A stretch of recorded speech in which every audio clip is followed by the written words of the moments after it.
Hey, my name is Jude, and I love Cesaro. He is probably my favorite pro wrestler working today. It feels weird saying that, because my favorite aspects of professional wrestling are story and character, and when you look at Cesaro at first glance, he doesn't really project those elements in the conventional ways of pro wrestling. And those are, how do you present yourself in front of the fans of the arena and for the viewers watching at home, and your ability to talk on the microphone. Cesaro presents himself like a prominent athlete, but he doesn't present himself in a larger-than-life persona. And his promo abilities are, well, subpar and sometimes cringeworthy too. It's not entirely Cesaro's fault though.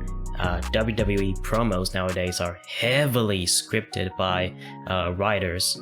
Well, if you read the reports, the boss himself, Vincent Kennedy McMahon, and not the wrestlers themselves. So Cesaro has to pretty much go out on TV and speak using words that don't sound authentic to him, and thus his promos are less engaging. And so with his visual representation and mic work coming off as lackluster, Cesaro's storytelling ability and character come off as lackluster, and therefore Cesaro himself comes off as a lackluster wrestler in general. However, I believe that Cesaro has exceptional storytelling ability and character work, and I think it really shines through when he's wrestling in the ring. His no-nonsense European wrestling style looks very physical, so he makes you believe that when he's wrestling, you're watching a legitimate fight. He's also very passionate in performing the best wrestling matches for the fans, so he tries to make every single moment of his match feel engaging, both from an athletic standpoint and a dramatic standpoint. He is great at showcasing his opponent's in-ring talents as well as his own, so his matches have this feeling that you're watching two top-tier athletes fighting it out to see who is the better man. And lastly, the one thing about Cesaro that I love the most, and I believe makes him a larger-than-life wrestling character, is his god-like strength. He can throw fully sized human beings way up in the air about a good 15 feet and then hit him with a big uppercut as they come down. He can military press people high above his head in such effortless fashion. He can just snatch people and then just start swinging them around over and over and over again. It is an amazing sight to behold. He can superplex people from the apron. That takes a lot of strength and power. It is just amazing. Whenever I watch him utilize his supreme strength, I feel like I am watching Superman. The fans go crazy whenever he uses his superhuman strength, and the commentators do as well, so much so that they gave him the moniker, the Swiss Superman. And I always thought, okay, Cesaro possesses amazing strength, and his ability to tell a story and present a character in the ring is clearly resonating with the fans.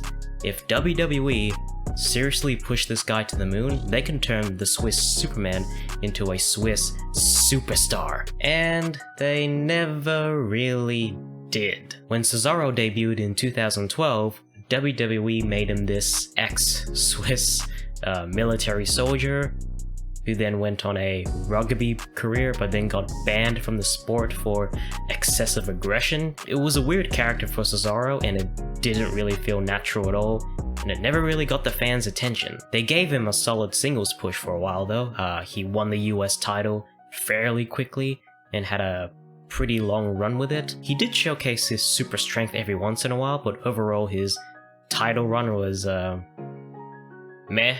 Nothing really special. He eventually lost the title in 2012.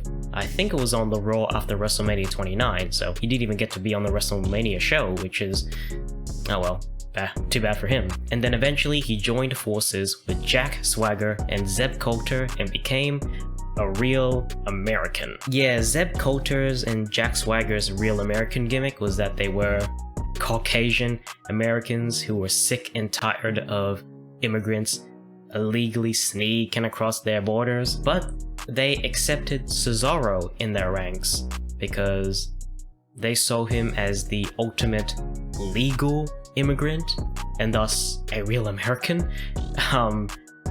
It didn't really make a lot of sense to me, but hey, Cesaro still presents it on TV, he's in a tag team now, so let's see how it goes. And the tag team run was actually really good, and this is when Cesaro started to build up a little steam in the ranks and in the eyes of the fans. Cesaro and Swagger were an entertaining duo, they had really good chemistry, and their matches were fun. Both men were showcased pretty damn well, and despite them being heels, you know, the bad guys, the fans started to cheer for them because they were really entertaining. It doesn't help that they had a moniker that was really easy to chant and very infectious to chant.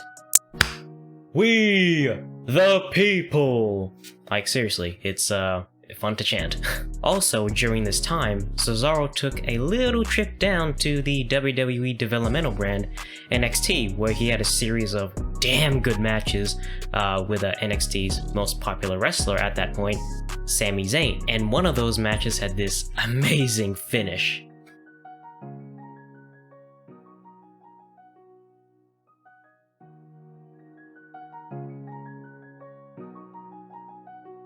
I mean,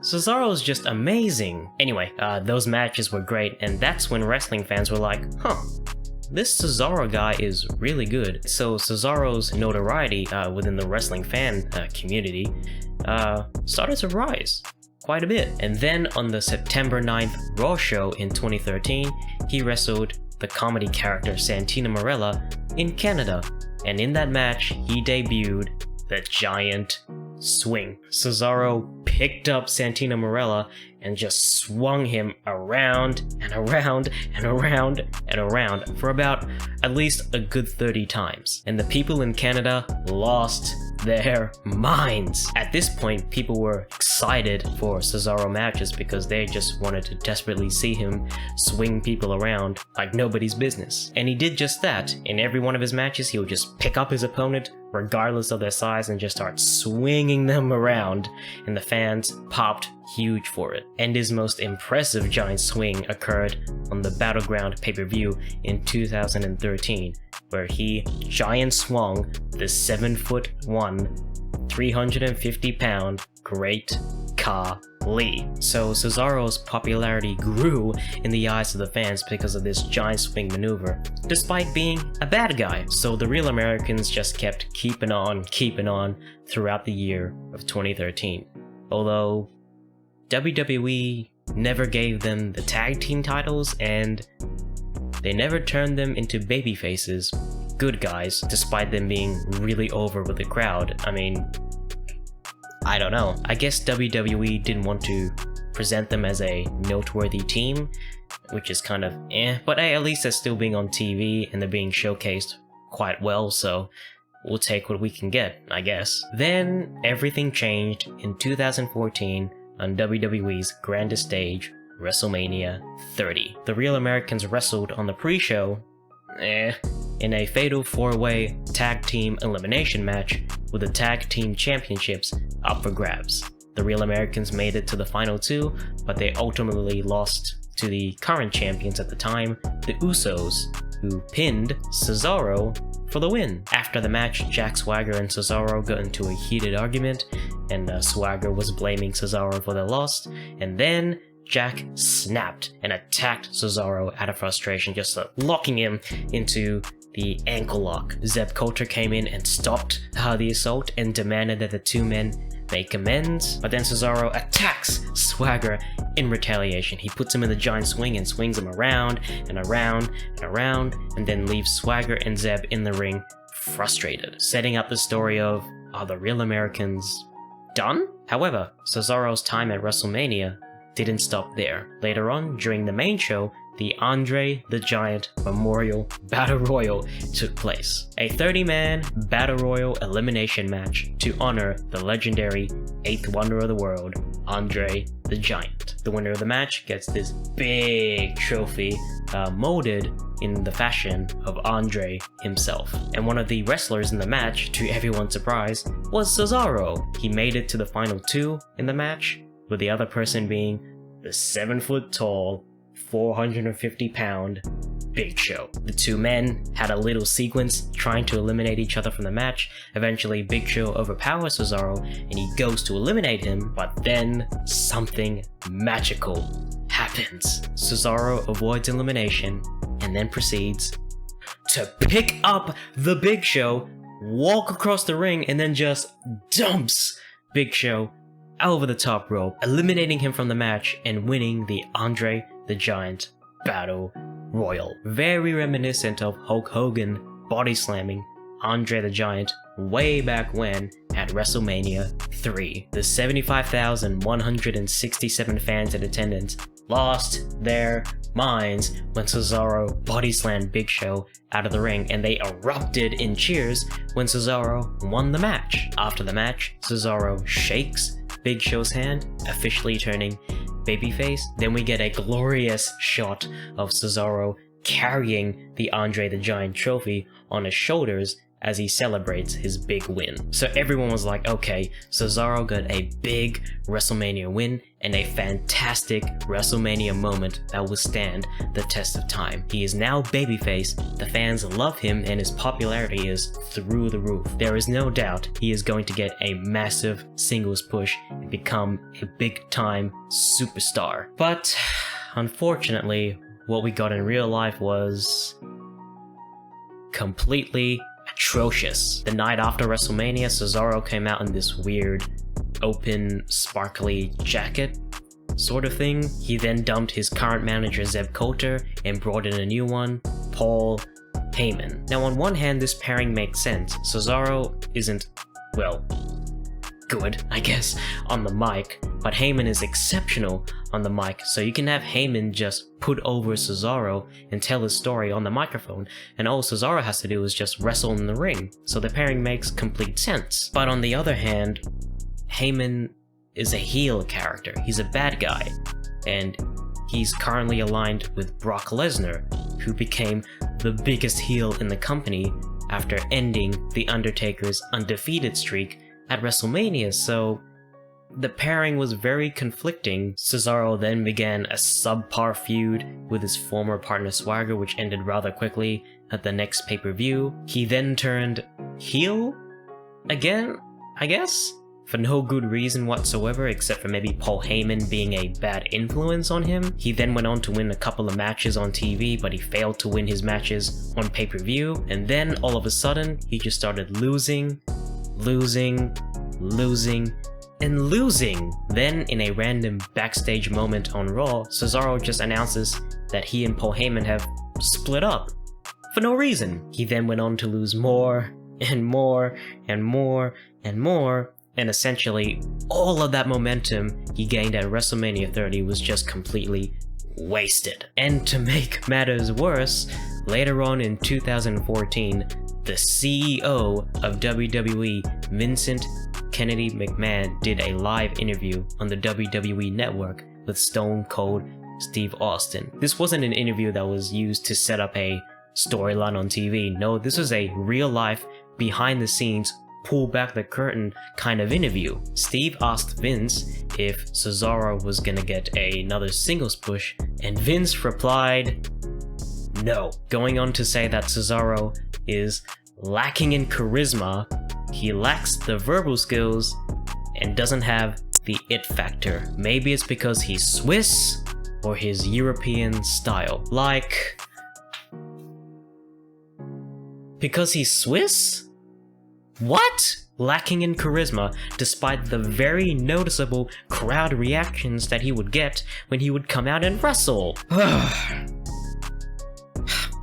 Whatever the case, the boss himself clearly believes that Cesaro doesn't have what it takes to be a big-time star, and if the boss doesn't see it, it's never gonna materialize. And for the next 7 years, Cesaro has been presented as nothing more than just a dude on the roster. He did have a little resurgence in 2015 after putting on an amazing match with John Cena. I mean, yeah, he lost, but then John Cena put Cesaro over huge on the mic, telling everyone he is an amazing talent and this guy is gonna be a star. He then went on to have standout matches with, well, everyone on the roster, and the fans got super behind him once again. At one point, a major portion of the crowd were holding up these Cesaro section signs showing off their massive support for Cesaro. However, Vince still thought he was boring at the time, and, well, to this day, according to the reports, he still sees him as boring.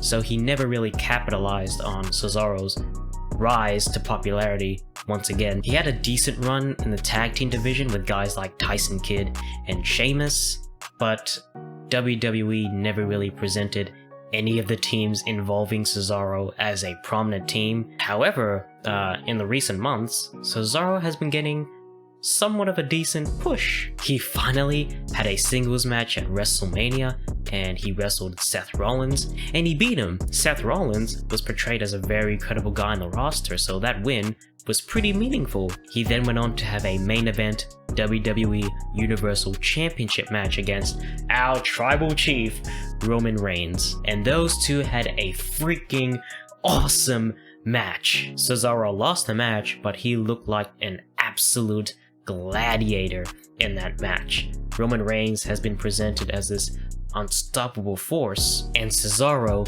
took him to the absolute limit. Roman Reigns had to throw everything he had at Cesaro, and he just managed to squeeze out a win. However, Cesaro lost at the next pay-per-view against Seth Rollins, and if history says anything, Cesaro's little singles push he's getting now will be wasted once again, and so WWE's real-life treatment of Cesaro always makes me reflect back to that big moment at WrestleMania 30 and think, what would have happened if WWE booked Cesaro so differently from this moment? Well, I came up with something.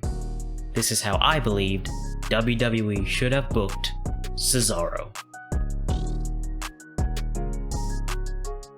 So this booking starts at WrestleMania 30, and we're gonna pretty much keep everything the same. However, I'm gonna tweak a few things just to enhance those moments. For the tag team match, rather than just Swagger attacking Cesaro and Zeb stopping the fight and pleading for the two men to make amends, I'm gonna have Swagger and Zeb turn on Cesaro. So after the match, Cesaro is down in the ring, and Swagger and Zeb are on the outside looking distraught at the loss. Then, as Cesaro begins to recover, Zeb and Swagger look up at Cesaro, and their face turns from looking distraught to looking angry. They both get into the ring, and as Cesaro gets to his feet, with his back turned to Zeb and Swagger, Swagger turns to Zeb, looking at him as if he's asking permission for something. Then Zeb looks back at Swagger and then nods. Swagger smiles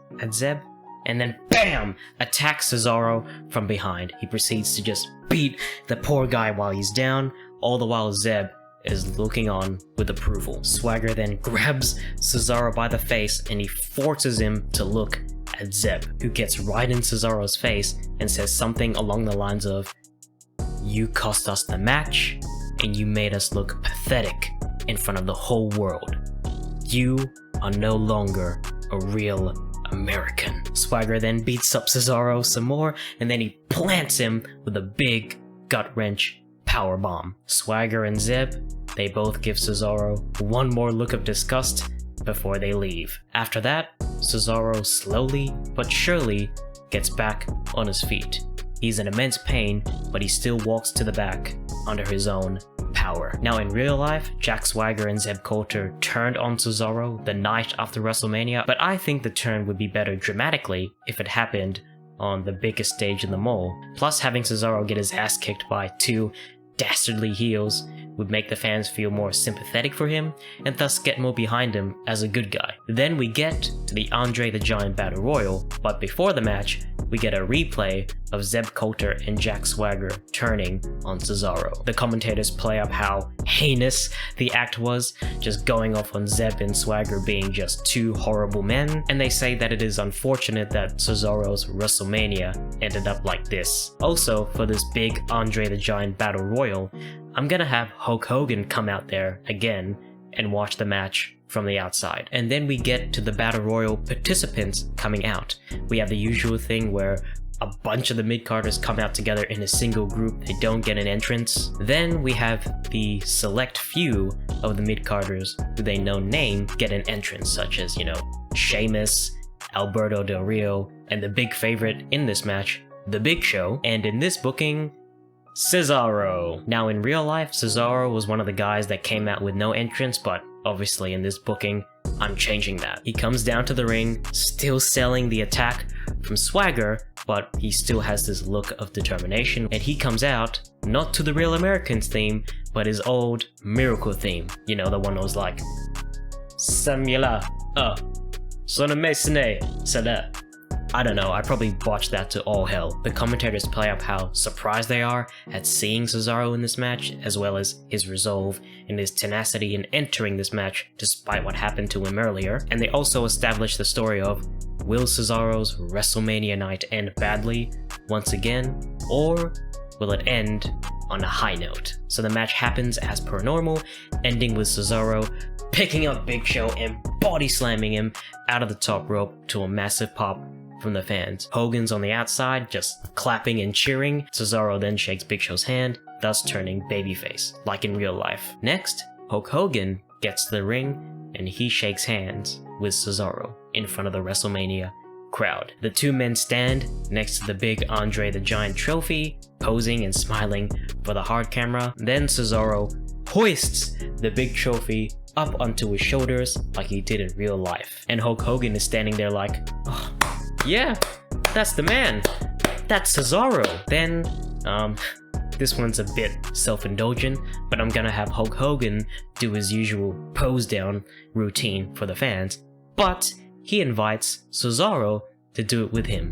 And so the two men are doing the Hulk Hogan pose down routine in front of the big, raucous WrestleMania crowd. Now in real life, Hulk Hogan did congratulate Cesaro, but he did it on the night after WrestleMania, and all he did was shake the guy's hand and say, "Congratulations, brother!"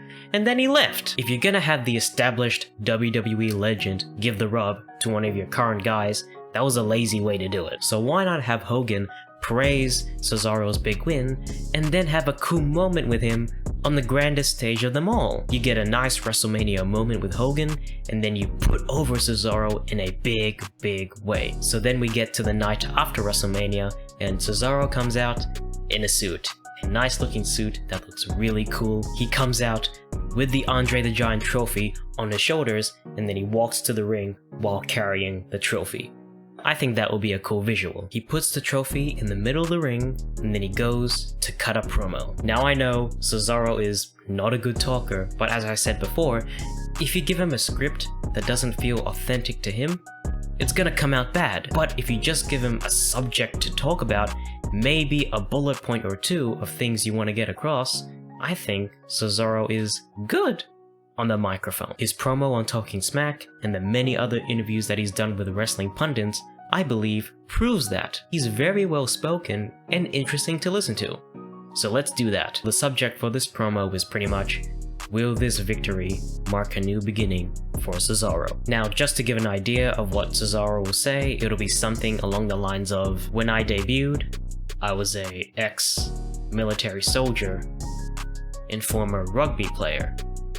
Then I did a bit of yodeling and jaywalking, and recently I presented myself as a real American.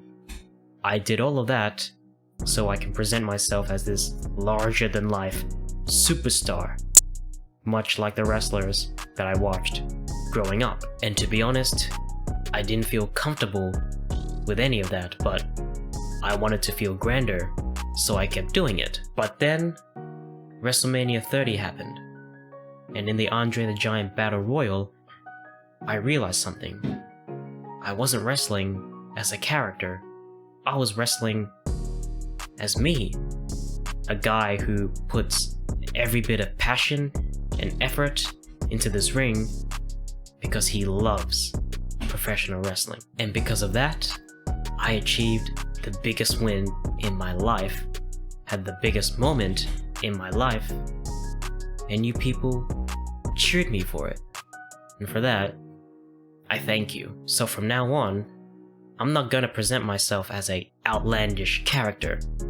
I'm just gonna be me. I'm a man who puts every ounce of energy and passion into this ring because I love professional wrestling, and I want to show the world that I am the best pro wrestler on this planet. From now on, I'm not going by the name Cesaro, a name given to me by corporate people backstage. I will be known as my real name, Claudio Castagnoli, which is the name that he used during his time in the independent circuit. And since the post-WrestleMania crowd is full of hardcore fans who are well aware of Claudio's time in the indies, hopefully they start cheering and they chant, Claudio, Claudio, Claudio, much like they did in the indies. Claudio smiles and thanks the fans again, but then suddenly, BAM! Swagger sneaks up from behind and attacks Claudio. He beats Cesaro down and then goes to destroy the Andre the Giant trophy to massive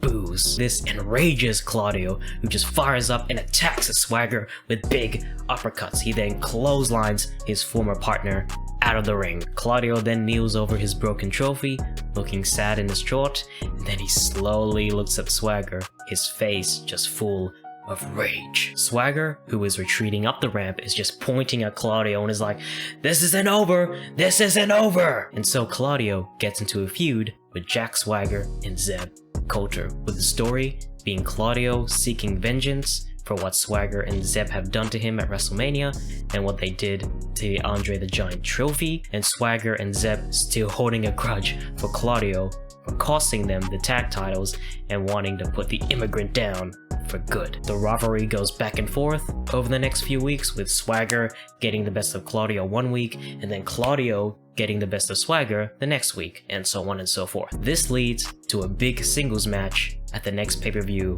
Extreme Rules. And during his entrance, Cesaro debuts the gimmick where he comes out looking all nice and dapper in the suit, and then he just rips it open, revealing his wrestling gear like he's Superman. And in this match, Claudio wrestles like a complete babyface superhero. He unleashes more and more of his amazing moveset, but more importantly, I want Claudio to show off his amazing superhuman strength. Manhandle the 6'5", 270-pound Jack Swagger like he's a cruiserweight. But it's not a complete squash, however. Swagger gets some offense in, he uses underhanded tactics to get the better of Claudio, and then uses his amateur wrestling skills to maintain the upper hand. But eventually, Claudio fires back up and mounts a big comeback sequence onto Jack Swagger to a huge pop. But in the end, the match ends with Jack Swagger winning, with the help of his manager, Zeb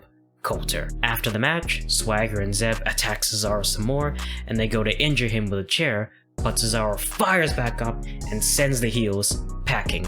The feud is not over yet. The grudge continues over the next few weeks, much in the same vein as it did last time, with one guy getting up the upper hand and the other guy getting the upper hand, and so on and so forth. But this time, the two men are more aggressive, escalating the story to a point where these two men just want to murder each other. WWE officials are aware of this, and they decide to book the rematch at the next pay-per-view, Payback, inside a steel cage. So we get to Payback, Claudio and Swagger inside the cage, and, well, they beat the living crap out of each other, unleashing all of the rage and hatred that has been building up the past several weeks. They use the steel structure to inflict heavy violence on one another. And if they can get away with it, I would like the two men to get color in this match, get a bit bloody, just so that it really emphasizes the violence in this match and to really show that these two men aren't messing around. Eventually, Claudio fires back up like he's Superman and just goes to town on Swagger, unleashing his superhuman strength. And then he hits Swagger with a big high-impact move, maybe like a superplex from the top of the steel cage. That's probably too dangerous. If they can somehow execute that move and no one gets hurt, great, do it. But if not, come up with something really cool that is very superhuman for Cesaro. Then Claudio goes to exit the cage via the steel door and ultimately win the match. But then he stops himself and slowly turns to Swagger, who's still recovering in the ring. And then Claudio is like, "Not this way." Claudio then shuts the door emphatically. As Swagger stumbles to his feet, Claudio charges towards him and then BAM! Hits him with a big running uppercut. Claudio then takes Swagger and then just swings him around in the giant swing over and over and over again. Then Claudio proceeds to hit Swagger, not with the neutralizer, but with this move, the Alpamare water slide. He then covers Swagger for the pin. 1, 2, 3. Claudio wins the match in a violent fashion, clean as a whistle, and ultimately wins the feud. This also establishes the Alpamare water slide as Claudio's brand new finisher. I changed his finisher because I think the Alpamare water slide is a sweet looking move. It looks powerful, it looks unique, it's high impact, and it looks very believable in putting down anyone for a 3 count. Plus it looks way better than a neutralizer, which is like, yeah, I don't like that move. Now that his grudge with Swagger is over, Claudio moves on to the next pay-per-view, Money in the Bank. Claudio wins a qualifying match to become a participant in the Money in the Bank ladder match. The other participants being Kofi Kingston, Rob Van Dam, Seth Rollins, Roman Reigns, and Dean Ambrose. And all 6 men have a killer Money in the Bank ladder match. Claudio is pretty much the MVP of this match. He showcases every participant in a big way, but he's also the guy who delivers the amazing high spots that gets the crowd going wild. Kofi jumps from the very top of a ladder onto Claudio, but then Claudio catches him like he's paperweight, and then he plants him down with authority with a big power move. Rob Van Dam goes for a 5-star frog splash onto Claudio, who catches him midair with a big uppercut. Claudio snatches Seth Rollins and then takes him around for a big giant swing, spinning him around for at least 30 times. Roman Reigns and Dean Ambrose team up together because at this point they're brothers and stuff, and together they use their combined strength to overpower the Swiss Superman. However, Claudio fires back up and overpowers Reigns and Ambrose, hitting them both with a big double suplex onto a ladder. Then Claudio sets up a ladder in the middle of the ring and goes to climb it. He reaches the top and he's just inches away from getting the briefcase unhooked, but then Seth Rollins comes in and tips the ladder over, sending Claudio soaring downwards, crashing onto the mat hard. Seth then proceeds to win the match and becomes Mr. Money in the Bank,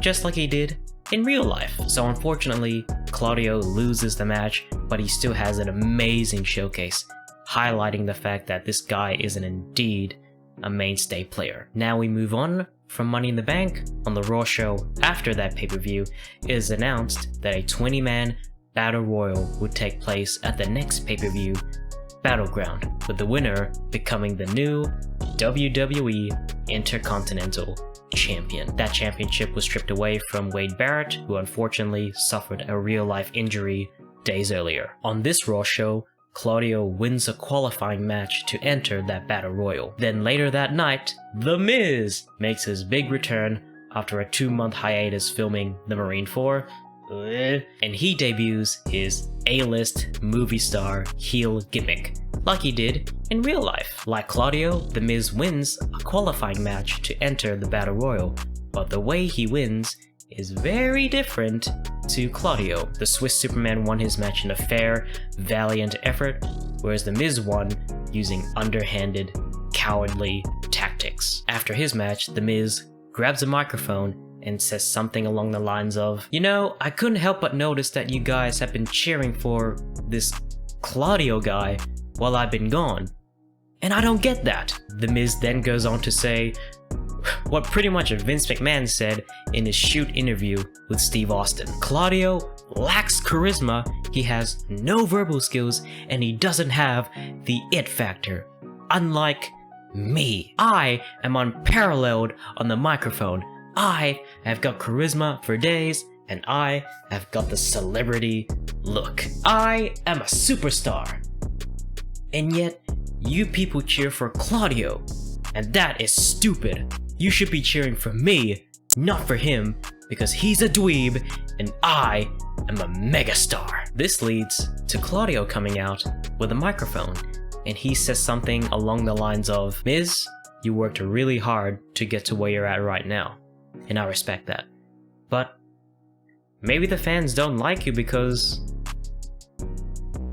you're a dick. The Miz is just seething at Claudio's insults, and right then and there, he immediately holds a grudge for the Swiss Superman. Then, Battleground comes along, and we have the Intercontinental Championship Battle Royal match. As soon as the match starts, everyone just starts ganging up on Claudio, because they see him as the real threat, so they want to get him out of the match ASAP. However, Claudio taps into his inner strength and just shoves everyone away from him with his superhuman strength. Then the match proceeds like a regular battle royal, everyone starts fighting each other and attempting to eliminate each other from the match, until Claudio fires up and starts tearing through everybody, eliminating everyone in sight using his freakish power. At some point, Claudio hits The Miz, boom, right in the face with a big boot, causing The Miz to fall down and roll underneath the ropes out of the ring. This is important. Claudio keeps eliminating people left, right, and center until eventually it comes down to him and Sheamus. These two have sort of like a mini match within the Battle Royal, and they beat the living crap at each other. In the end, Claudio gets the better of Sheamus, and then he picks him up in a fireman's carry position. He then stops, squats, and then boom!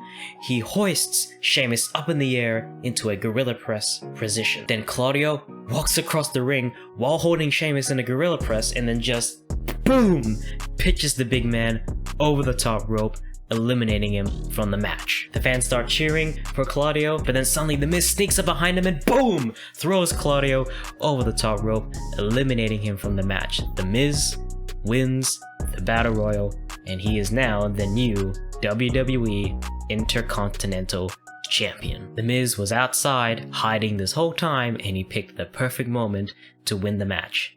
Dickhead. Then we get into a feud with Claudio and The Miz, with the story being Claudio seeking to win the Intercontinental Championship from the cowardly Miz, and The Miz wanting to prove that he is a bigger star than Claudio, and he deserves all the praise that the Swiss Superman is getting. Claudio wins a match to become #1 contender for the Intercontinental Championship, and the match between him and The Miz is set for SummerSlam. During the lead up to SummerSlam, The Miz wins a match that grants him the ability to add a stipulation to his title match with Claudio, and he decides to make the match a lumberjack match. And The Miz reveals that the lumberjacks are going to be a dozen of his own personal security guards, because I am such a big movie star, I can easily afford it. Now the security team, they're going to be played by WWE developmental talent down at the Performance Center.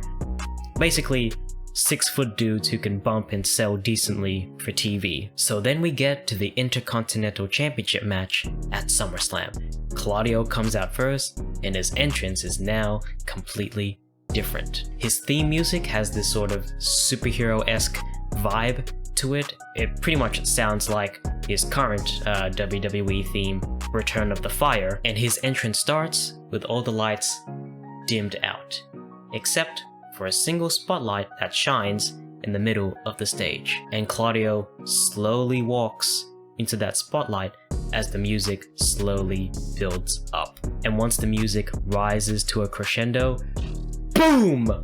All the lights brighten up at once, and they all shine a big spotlight on Claudio Castagnoli. Bathed in light, Claudio just looks around at the crowd before he rips off his suit, revealing his wrestling gear underneath like Superman. Giving Claudio this kind of entrance now will really present him as this character with this larger-than-life aura that clearly links to his moniker as the Swiss Superman. And then The Miz comes out in a big, luscious limo, and as he walks down the ramp, he's surrounded by a dozen of big 6-foot-tall security guards. The match starts, and The Miz instantly plays a cowardly heel. He tries to distance himself from Claudio and tries to escape the ring. However, Claudio quickly snatches him and then proceeds to manhandle The Miz like he's a little cruiserweight. Eventually, The Miz avoids a big power move and then just slides out of the ring and hides behind his lumberjacks. The lumberjacks distract Claudio enough for The Miz to just boom blindside the Swiss Superman, bringing the match back to his favor. The Miz keeps Claudio down, using dirty tactics to maintain the advantage. Eventually, Claudio fires back up and mounts a comeback on The Miz to a big pop. Claudio goes for a high impact move, but The Miz gets out of it and then pushes Claudio into the referee, knocking the guy out. The Miz scurries out of the ring with Claudio tailing behind him. The Miz orders his lumberjacks to attack Claudio, leading to all of the dozen security guards to mount an assault on the Swiss Superman. They all crowd around Claudio and they just start unleashing clubbing blows on the poor guy until eventually Claudio just taps into his inner strength and then just boom sends all of the security guards flying backwards. It's like that scene in Matrix Reloaded where Neo just goes boom and all the agents just start flying around like nothing. It's exactly like that. Then Claudio proceeds to tear through each and every security guard one by one with big freakish power moves. Once all the lumberjacks are laid out, Claudio slowly turns his head and locks eyes with The Miz, who was in the ring watching this whole thing unfold, and he's just like,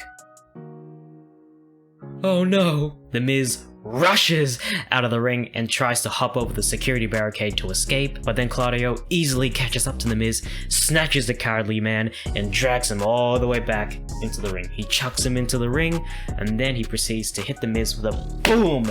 Big discus uppercut. Then Claudio takes The Miz on for a big, giant swing him around for about a good 30 times or so, and then he slams him down with authority with the big Alpamare water slide. Claudio covers The Miz just in time for the ref to recover and count 1, 2, 3. Claudio wins the match in superheroic fashion, and he is now the new WWE Intercontinental Champion.